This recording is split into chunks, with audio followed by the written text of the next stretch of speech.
ஓம் நமச்சிவாய. திருச்சிற்றம்பலம். சிவாய நமக. சிவசிவாய நமக. யாரும் உன்னை குறை கூறினால் அது உண்மையாயின் திரித்துக்கொள், பொய்யாயின் அதை நகைத்துவிடு. வீழ்வது வெட்கமல்ல, ஆனால் வீழ்ந்து கிடப்பதுதான் வெட்கம். புரிகிறதா? வீழ்ந்து கிடப்பதுதான் வெட்கம். வீழ்ந்தால் உடனே எழுந்துவிடு. நீ நகைத்து அவர்களுக்கு முன் நகைத்துப்பார், அவர்களே தலை தெறிக்க ஓடிவிடுவார்கள். பேருந்து பயணத்தில் நடத்துனர் கொடுக்க வேண்டிய மீது சில்லறைக்காக முழு பயணத்தையும் நாம் ரசிக்க மறக்கிறோம். அப்படிதான் வாழ்க்கையிலும் சில சில்லறை பிரச்சனைக்காக முழு வாழ்க்கையுமே நாம் ரசித்து வாழ மறந்து விடுகிறோம். ஆகவே விழிப்புணர்வுடன் எது வாழ்விற்கு உகந்தது, எது உகந்ததல்ல என்பதில் கவனத்துடன் இருந்தால் இலக்கை நோக்கி அடைவது மிக மிக எளிது. அனைத்திலும் பேதம் பாராது சமநிலைத்தன்மையை கொண்டிடுங்கள். மனம் அழகாக இருந்தால் காணும் காட்சிகளும் அழகாகவே இருக்கும். ஆகவே மனதில் குப்பையான கீழான எண்ணங்களை ஒருபோதும் சேர்க்காதே. மனதில் நல்ல நேர்மையான எண்ணங்களை விதையுங்கள். நல்லது நடக்கும். எப்போதும் உண்மையை பேச கற்றுக்கொள்ளுங்கள். உண்மைக்கு நிகர் உண்மை மட்டும்தான். பொய் ரொம்ப நாட்கள் வாழாது, சீக்கிரமாகவே மடிந்துவிடும். ஆரம்பத்தில் சற்று சிரமமாகத்தான் இருக்கும். பழகிவிட்டால் பொய் சொல்லவே நமக்கு கூச்சமாக இருக்கும். உண்மைக்கு மிக வலிமையான சக்தி இருக்கிறது. அது சத்தியமானது, வலிமையானது. இறைவனுக்கு இறங்கி வருவார். நாம் வாழ்கின்ற வாழ்வில் அறமாகிய உண்மை இருந்தால் அந்த இறைவனை நம்மை தேடி தானாக இறங்கி வருவார். வாழ்கின்ற வாழ்வில் அறமாகிய உண்மை இருந்தால், அறமாகிய உண்மை இருந்தால் மட்டுமே இறைவன் நம்முடன் கலந்து விடுவார். ஆகவே உண்மை, நேர்மை, சத்தியத்தை எல்லாம் கடைபிடித்து வாழுங்கள். நீங்கள் வாழ்வில் உயர்வது சின்னம். உங்கள் வாழ்வை யாராலுமே எதுவுமே செய்ய முடியாது. உண்மைக்கு அழிவே கிடையாது. அதை முதலில் தெரிந்து கொள்ளுங்கள். உண்மை சொல்லுவதால் என்ன ஆகிவிடப் போகிறது? ஒரு பொய்யை சொல்லி காலம் முழுவதும் குற்ற உணர்ச்சியுடன் இருப்பதற்கு பதிலாக ஒரு உண்மையை சொல்லி நிம்மதியாக வாழ்ந்து விடலாம்.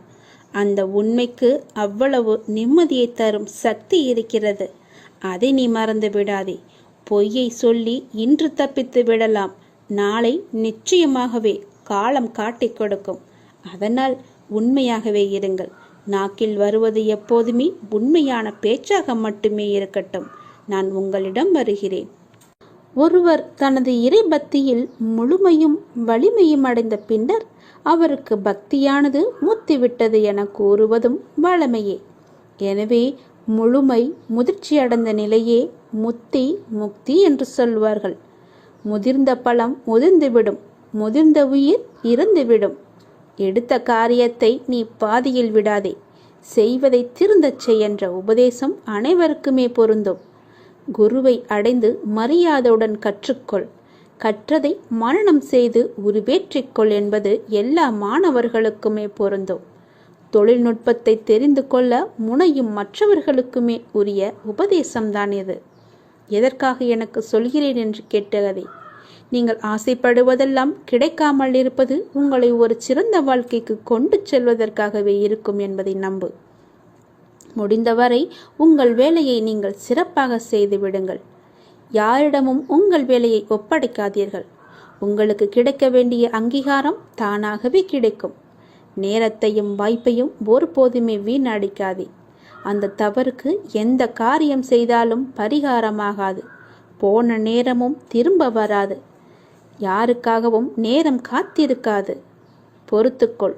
நீங்கள் செய்யும் ஒவ்வொரு நல்ல காரியமும் அதற்கான நன்மைகளை காலம் கடந்தாவது அழைத்து கொண்டு உங்களிடம் வந்து சேர்க்கும். வெற்றி என்ற முகத்துடன் உங்களிடம் வந்து சேரும். நீ நிராகரிப்புகளை எல்லாம் கண்டு நெஞ்சு உடையக்கூடாது. உன்னை யாராவது தூக்கி எறிகிறார்கள் என்றால் இறைவன் உன்னை மேலே தூக்கி விடுகிறான் என்று அர்த்தம். அதனால் நீ பயப்படாதே. தூக்கி எறிந்தவர்கள் போகட்டும், நான் உன்னை தூக்கி விடுகிறேன். தூக்கி எறிந்தவர்களை பற்றியே நீ கவலைப்பட்டு கொண்டிருக்காதே. எதிர்பார்த்து எதிர்பார்த்து ஏமாற்றங்கள் மட்டும்தான் கிடைக்கும். என் வாழ்வில் அற்புதங்களை நிகழ்த்துவேன் என்று நீ நம்பிக்கையுடன் காத்திருக்கிறாய் அல்லவா?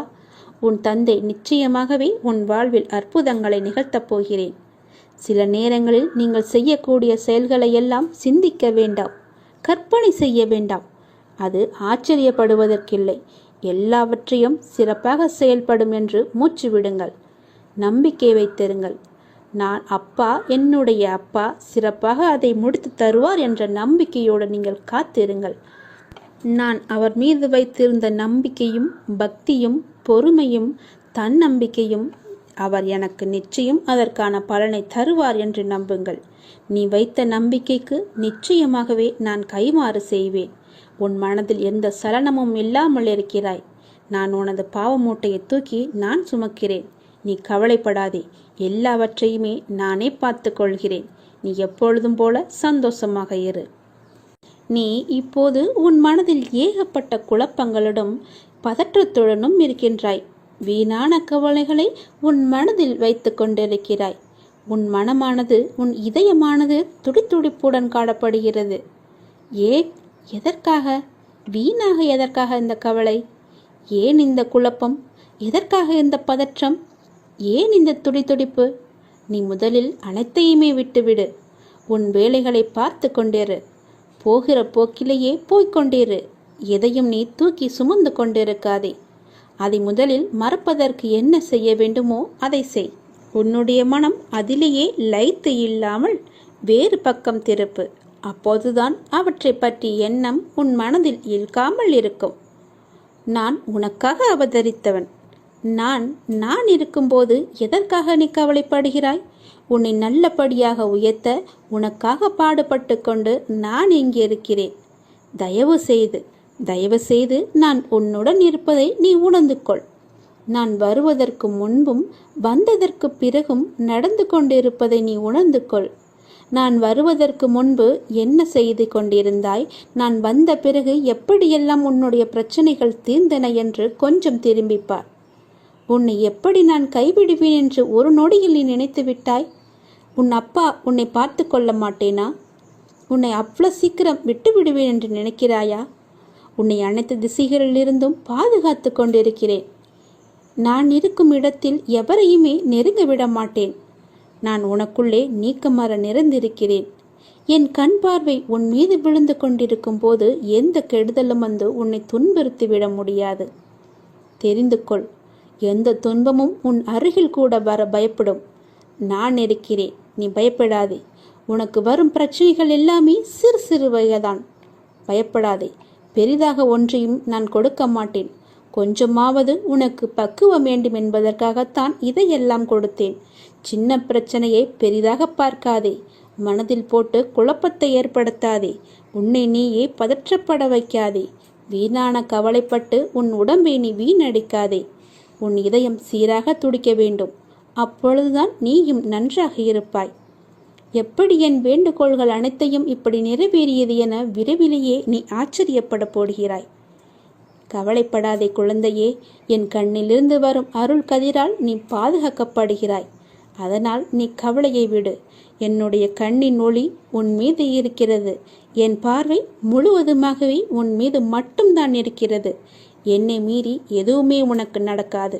பயப்படாமல் தைரியமாக இரு. சந்தோஷமாகவே வைத்துக்கொள். நீ எப்பொழுதும் அமைதியாகவே இருக்கக்கூடாது.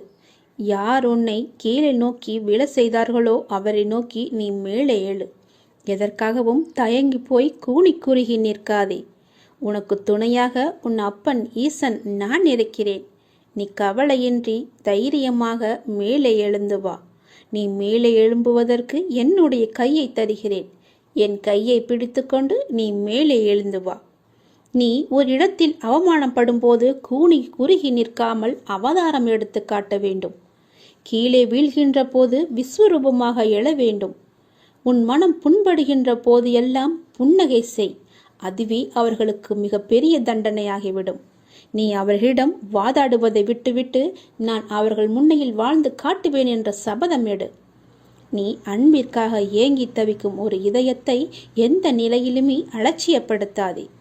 உன்னுடைய அன்பிற்காக ஏங்கி தவிக்கும் பல பேர் இருக்கின்றனர். உன்னை உயிராய் நினைக்கும் உறவு உன்னை விட்டு போகப் போகிறது. அதனால் உன்னுடைய கோபத்தை நீ விட்டுவிடு. அலட்சியப்படுத்தாதே அவர்களை. ஏனெனில் அதனை விட இவ்வுலகில் பெரிய பாவம் எதுவுமே இல்லை. உன்னை நம்பி வந்த உறவு அது.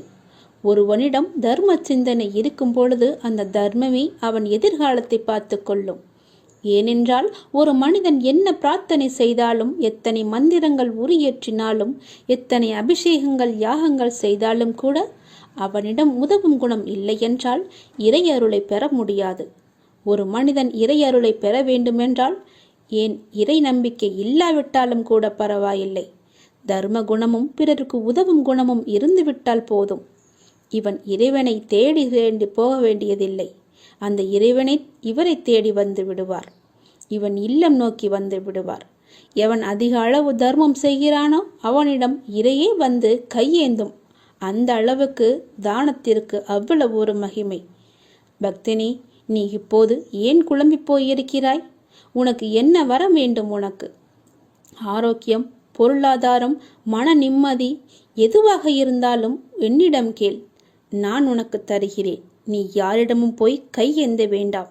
நீ கவலைப்படாதே. யாரிடமும் கையேந்தும் நிலைப்படி நான் உன்னை வைக்க மாட்டேன். உன்னுடைய எல்லா பிரச்சனைகளுமே நான் தீர்த்து விடுகிறேன். என்னை நம்பு, என்னை முழுவதுமாக நம்பு. ஒரு முறையாவது, தினமும் ஒரு முறையாவது என்னுடைய பெயரை சொல்லி என்னை கூப்பிடு. உன் குழப்பங்களுக்கு எல்லாவற்றிற்குமே நான் விடை தருகிறேன். உனக்கு என்ன வர வேண்டும் கேள், நான் உனக்கு தருகிறேன். எடுத்துக்கொள், சந்தோஷமாக வாழு. எல்லாவற்றையுமே சிவனிடம் ஒப்படைத்து விடுங்கள். ஓம் நமச்சிவாய என்ற மந்திரமே உன்னுடைய வாழ்வின் தந்திரம் என்பதை மறந்து விடாதே. முதலில் கஷ்டத்தை வெளியே சொல்லாதே. நீ காலனை தேடிச் செல்லாதே. கவலைகளை மனதில் கொள்ளாதே. கற்பத்தில் உயிரை கொள்ளாதே. கண்டதை உணவாக உண்ணாதே. கண்டவர்கள் மனதை கில்லாதே. காசுக்காக தன் மானத்தை இழக்காதே. கலங்கி யாரிடமும் நிற்காதே. கள்ளமுள்ளோரை கண்டு திரும்பாதே. கற்பனையில் மூழ்கி ஏங்காதே. கால் போன போக்கிலே போகாதே. கர்மத்தை கையில் ஏந்தாதே. காலம் கடந்து பெருமூச்சு வாங்காதே. கடவுள் மீது ஒருபோதும் பழி போடாதே. நான் சொல்வது எல்லாம் விளங்குகிறதா? உன்னுடைய கஷ்டத்தை முதலில் நீ வெளியே சொல்லக்கூடாது. காலனை தேடி செல்லக்கூடாது. தானாகவே வரட்டும் என்று விடு. கவலைகளை மனதிலேயே கொள்ளாதே. கற்பத்திலேயே ஒரு உயிரை கொல்லக்கூடாது. அது மிக பெரிய பாவம். கண்டதையும் உணவாக உண்ணாதே. உன்னுடைய வயிற்றுக்கு எது பொருந்துமோ அதை மட்டுமே உண்ணு. கண்டவர்கள் மனதை கில்லாதே. அடுத்தவர்களுடைய மனதை புண்படுத்தாதே. காசுக்காக உன்னுடைய தன்மானத்தை நீ இழக்கக்கூடாது. தன்மானம் முக்கியம். நீ யாரிடமும் போய் கலங்கி நிற்காதே. எனக்கு யாரும் இல்லை என்று சொல்லாதே. கள்ளமுள்ளோரை கண்டு திரும்பாதே. அதாவது வஞ்சக எண்ணம் உள்ளோரை கண்டால் நீ உடனே திரும்பி வந்துவிடு. அவர்கள் முகத்தை கூட பார்க்காதே. கற்பனையிலேயே மூழ்கி ஏங்காதே. பேராசைப்படக்கூடாது என்கிறார். கால் போன போக்கிலே போகாதே. எங்கு வேண்டுமானாலும் போகலாம். கால் போன போக்கில் போனால் செல்ற இடம் கூட தெரியாது. கர்மத்தை கையில் ஏந்தாதே. நல்லதை மட்டுமே செய். உன் கர்மா எல்லாமே அழிந்துவிடும். காலம் கடந்து பெருமூச்சு வாங்காதே. நேரம் உள்ள போதே தூற்றிக்கொள். நேரம் போனால் பிறகு கிடைக்காது. நேரம் மிக அற்புதமானது, திரும்பி வராது. கடவுள் மீது ஒருபோதும் பழி போடாதே. யான் கேட்டு என் கடவுள் எனக்கு செய்யவில்லை என்று அவரை திட்டாதே.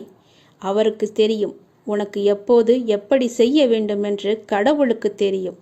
அவருக்கு தெரியாமலையா நீ வந்தாய்? கடவுள் மீது ஒருபோதுமே பழி போடும் எண்ணத்தை விட்டுவிடு. அவன் அப்பா எல்லாவற்றையுமே பார்த்து கொள்வார் என்ற நம்பிக்கையோடு இரு. நீ நினைத்த செயல் விரைவிலேயே என் ஆசையுடன் நடக்கப் போகிறது. உன்னை சரியான நேரத்தில் நான் கரம் குழித்து இழுத்து வந்து விட்டேன். நீ பயப்படாதே. எல்லாமே என்னுடைய ஆசைப்படியே நடக்கும். வாழ்வில் நடைமுறையில் உள்ள சில விஷயங்களை யதார்த்தமாக நீ புரிந்து கொண்டால் இன்பத்தையும் துன்பத்தையும் சமநிலையில் ஏற்கலாம். நீ முயற்றுப்பார். என் துணையோடு எல்லாவற்றையுமே போராடிப்பார். போராட்டமே இல்லாத வாழ்க்கை இங்கு யாருக்குமே அமைவதில்லை. போராட்டத்தை சந்திக்காத எந்த உயிரும் இந்த பூமியில் வாழ முடியாது. தெரிந்து கொள். பிறந்தது முதல் இறப்பது வரை போராட்டம் இருந்து கொண்டுதான் இருக்கிறது. பிறந்த குழந்தை கூட அழுகை என்னும் சத்தம் செய்துதான் தன்னுடைய தேவைகளை பூர்த்தி செய்கிறது. போராட்டத்தில் பிறந்து போராட்டத்தில் வளர்ந்து போராட்டத்தில் மடிவதுதான் வாழ்க்கை. இன்று மனிதன் போராட்டம் இல்லாத வாழ்க்கை வாழ ஆசைப்படுகின்றான். அதைத்தான் விரும்புகின்றான். வாழ்க்கையில் தங்கள் குறிக்கோளை நிலைநிறுத்திக் கொள்ள ஒவ்வொரு மனிதனும் இவ்வுலகில் போராட வேண்டியிருக்கிறது. பூந்தோட்டத்தில் ஒவ்வொரு நாளும் புது புது மலர்கள் பூப்பதுண்டு. ஆனால் அவை நிலைப்பது இல்லை. அது நியதியும் இல்லை. அதுபோலத்தான் வாழ்க்கை என்னும் பூந்தோட்டத்தில் ஒவ்வொரு நாளும் புது புது மலர்களாக பூத்து கொண்டிருக்கிறோம். எவ்வாறு பூந்தோட்டத்தில் மலர்ந்த ஒரு பூ நிலைப்பது இல்லையோ அது போலத்தான் வாழ்க்கையும்.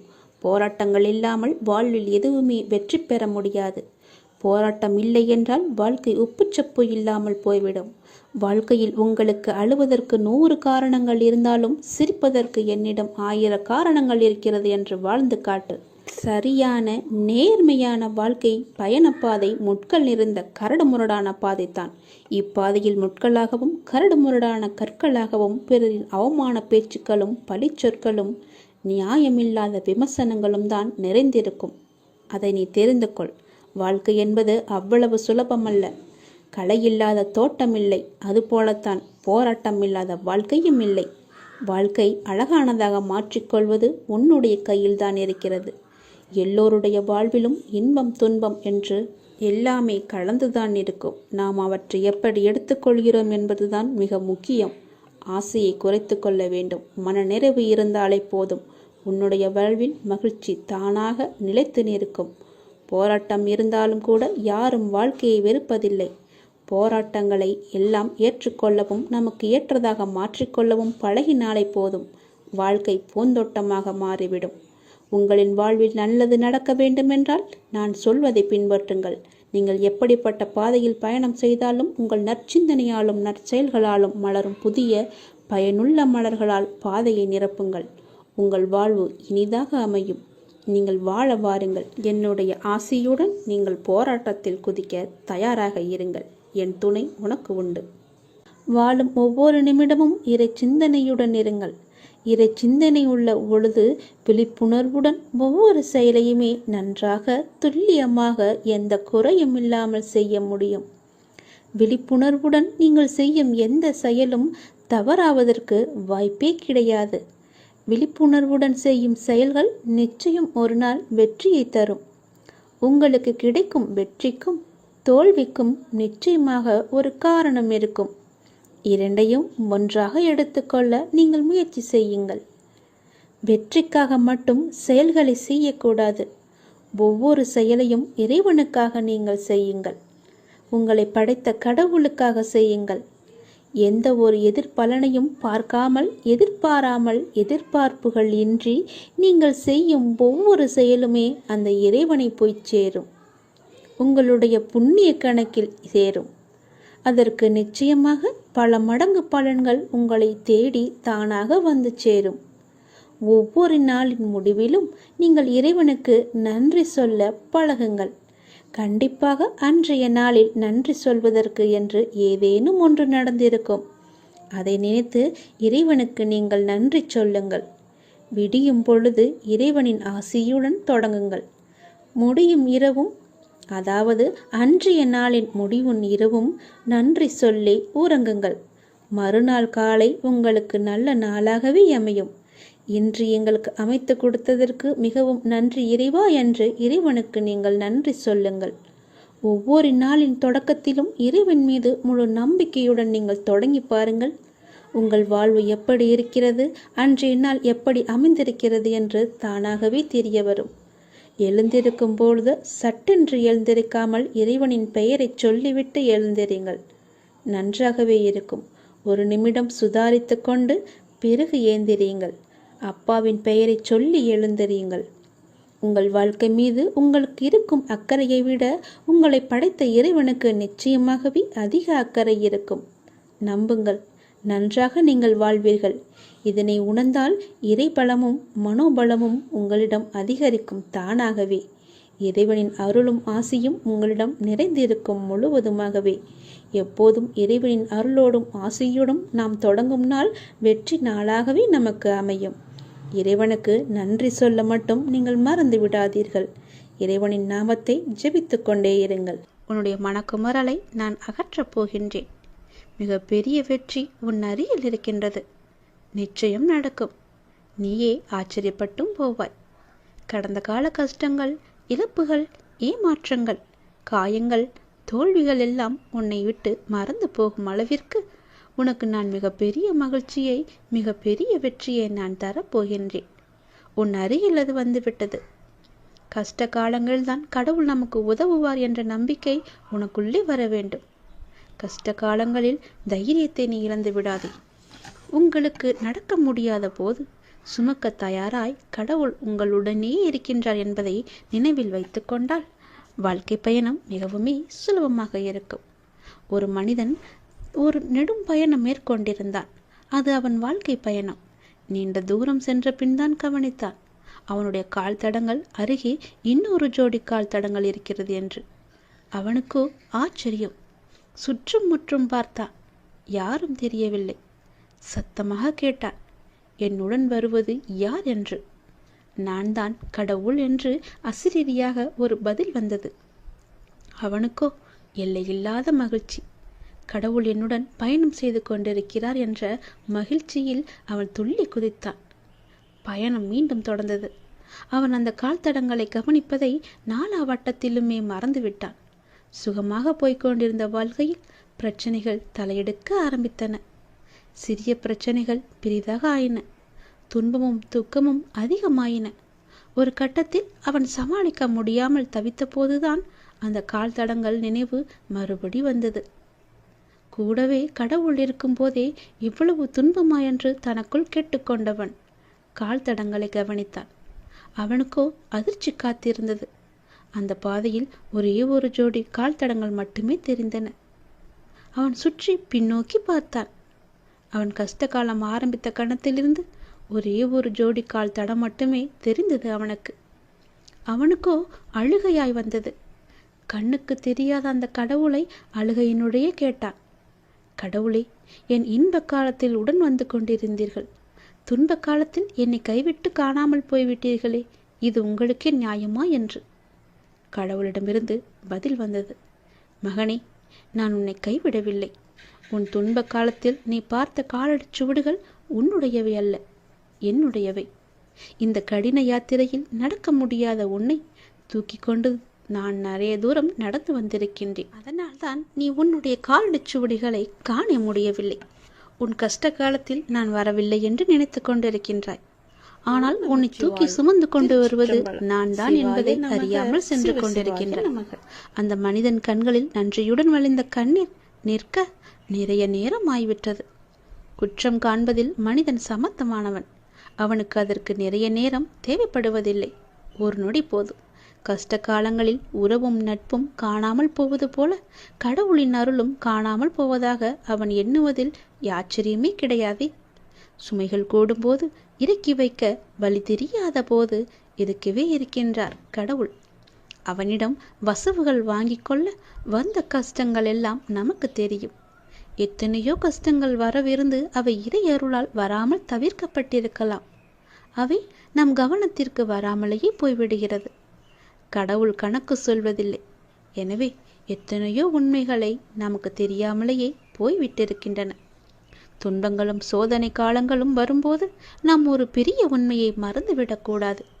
எதுவுமே காரணம் இல்லாமல் நம்மிடம் வருவதில்லை என்று. அவற்றில் சில நாம் சம்பாதித்தவை. நம் முந்தைய செயல்களின் விளைவுகள் நாமே வரவழைத்தவற்றை நாம் சந்தித்துதானே ஆக வேண்டியிருக்கின்றது. மறப்பதும் எதிர்ப்பதும் நியாயமல்ல. மற்றவை நாம் வளர பக்குவப்பட தேவையான அனுபவங்களை அது கற்றுத்தருகிறது. நாம் கற்க வேண்டிய பாடங்கள் அவற்றை கற்றறிந்த பின்னரே, அந்த சோதனையில் தீயில் பட்ட பின்னரே நாம் புடம் போட்ட தங்கமாய் மிளிரப் போகின்றோம். அவை நம் வாழ்வில் வராவிட்டால் நாம் சோபிப்பதும் இல்லை. கையால் மென்மையான தடவி கொடுத்தே கல்லை சிலையாக்க முடியாதல்லவா? எண்கள் மட்டுமே வந்து கொண்டிருந்தால் நாம் பக்குவம் அடைவதும் முடியாதல்லவா? சாத்தியமே கிடையாது. ஒளிக்கு கல்லின் மீது பகை இல்லை. ஒளியடிகளை தாங்காத கல் அழகிய சிலையாவதில்லை. கடவுள் என்ற சிற்பி நம்மை செதுக்கும் போது அழகிய சிலையாக போகிறோம் என்ற உணர்வுடன் தாங்கிக் கொண்டால் இது அர்த்தமில்லாமல் புரியாது என்பதை நாம் உணரவே மாட்டோம். அது நிச்சயம் ஆனந்தமாகவே இருக்கும் என்பதை உணர்ந்தால் கடவுள் மீது அவன் நம்பிக்கையை நாம் கொள்ள மாட்டோம். இன்னொரு விதமாக சொல்லலாம், மருந்து கசக்கிறது என்று குழந்தை கதறி அழுதால் தாய் விட்டு விட மாட்டாள். குழந்தை குணமாக வேண்டுமென்று அக்கறை அவளுக்கு அதிகமாகவே இருக்கும். பலவந்தமாக மருந்தை குழந்தையின் வாயில் திணிக்கையில் குழந்தை தாயை ஒரு கொடுமைக்காரியாக கூட நினைக்கலாம். குழந்தை என்ன நினைக்கிறது என்பது தாயிற்கு முக்கியம் கிடையாது. குழந்தை குணமாக வேண்டும் என்பதே தாய்க்கு முக்கியம். குழந்தைக்கு எது நல்லது என்பதை குழந்தையை விட பெற்ற தாய் நன்றாக அறிவாள் அல்லவா? கடவுளும் அந்த தாயைப் போலதான். இனி கஷ்ட காலங்கள் வரும்போது கடவுளை திட்டாதீர்கள். அவற்றை தாங்கும் சக்தியை, அவற்றிலிருந்து கற்கும் புத்தியையும் மட்டுமே கடவுளிடம் வேண்டுங்கள். கஷ்ட காலங்களில் தைரியத்தையும் இழக்காதீர்கள். உங்களுக்கு நடக்க முடியாத போது சுமக்க தயாராய் கடவுள் உங்களுடனே இருக்கிறார் என்பதை நினைவில் வைத்துக் கொண்டால் உங்களுடைய வாழ்க்கை பயணம் முடிவு கண்டிப்பாக இனிமையாகும். நிச்சயம் உன் வாழ்க்கை மேன்மை பெறும். பயப்படாதே, அப்பா நான் இருக்கிறேன். நீ வேண்டிக் கொண்டது நிச்சயம் உனக்கு கிடைக்கும். நம்பிக்கையோடு இரு. முகமலர்ச்சியோடும் நம்பிக்கையோடும் உன் வாழ்வை நீ தொடங்கு. ஒவ்வொரு நாளும் புதிய நாளாக நீ துவங்க இறைவன் உனக்கு அருள் புரிவார். மிக பெரிய வெற்றி உன் அருகில் இருந்து கொண்டே இருக்கிறது. அது உடனே தொட்டு விடலாம். கொஞ்சம் யோசித்துப்பார் எப்படி தொடலாம் என்று. நான் உன் அருகிலேயே வைக்கிறேன். முழு வெற்றியையும் நீயே எடுத்துக்கொள்வாய்.